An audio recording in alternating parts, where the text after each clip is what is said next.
राधा रानी की कथा के अनुसार एक बार नारद जी भगवान सदस्य के पास पहुंचे और प्रणाम कर पूछा, हे भगवान, मैं आपका दास हूँ, मेरी एक जिज्ञासा है, कृपया से शांत कर दीजिए।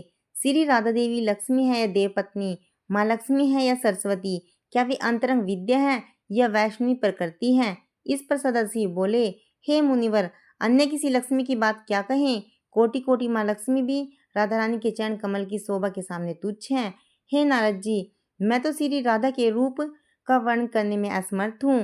तीनों लोक में ऐसा कोई भी समर्थ नहीं है जो उनके रूप आदि का वर्णन कर सके। उनकी रूप माधुरी जगत को मोहने वाले श्री कृष्ण को भी मोहित करने वाली है। यदि अनंत मुंह से चाहूं तो भी उनका वर्णन मैं नहीं कर सकता। नारद जी बोले, हे प्रभु, श्री राधा जी का जन्म मात्या सब प्रकार से श्रेष्ठ है, मैं उसको सुनना चाहता हूँ। हे भगवान, सब व्रतों में श्रेष्ठ श्री राधाष्टमी व्रत के बारे में मुझे बताइए। इस पर शिव जी ने बताया कि वृषभानुपुरी के राजा वृषभानु महान उद्धार थे। वे महान कुल में उत्पन्न हुए सब शास्त्रों के ज्ञाता थे। उनकी भार्या श्रीमती श्री कृतिदा थी। ये भी माँ लक्ष्मी के समान भव्य रूप वाली और परम सुंदरी थी। वे सर्व विद्या और गुणों से युक्त कृष्ण स्वरूपा और महापतिव्रता थी।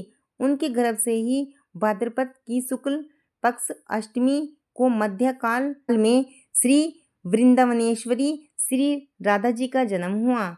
शिव भगवान ने नारद जी से कहा कि राधाष्टमी के दिन व्रत रखकर उसकी पूजा करें।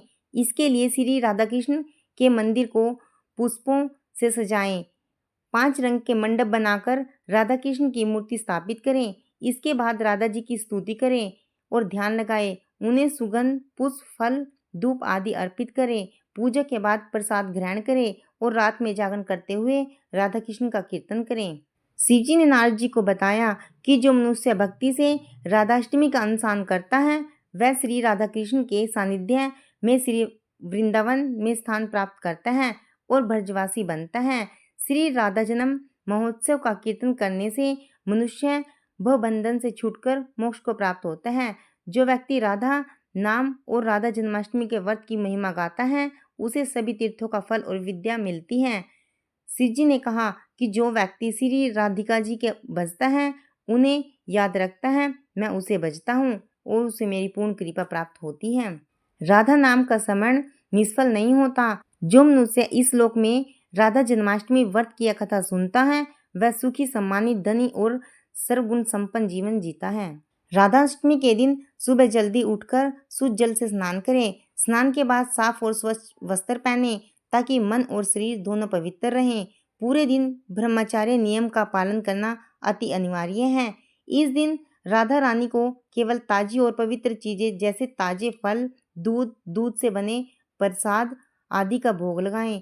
पूजा के बाद राधाष्टमी व्रत की कथा का पाठ करें, ये श्रवण करें। इससे व्रत की महिमा और धार्मिकता बढ़ती है और मन को आध्यात्मिक शांति मिलती है। व्रत खोलने का समय खास होता है। शुभ मुहूर्त में ही व्रत का पारण करें ताकि पूजा का फल पूर्ण रूप से प्राप्त हो। व्रत खोलते समय उसी प्रसाद को ग्रहण करें जिसे पूजा में राधा रानी को भोग लगाया गया था। व्रत खोलने से पहले जरूरतमंदों को अन्न, वस्त्र और धन का दान करें। आशा करती हूँ दोस्तों आपको मेरी धार्मिक जानकारी अच्छी लगी होगी। अगर आपको मेरी धार्मिक जानकारी अच्छी लगी हो तो प्लीज़ मेरे चैनल को लाइक, शेयर, सब्सक्राइब करें। धन्यवाद।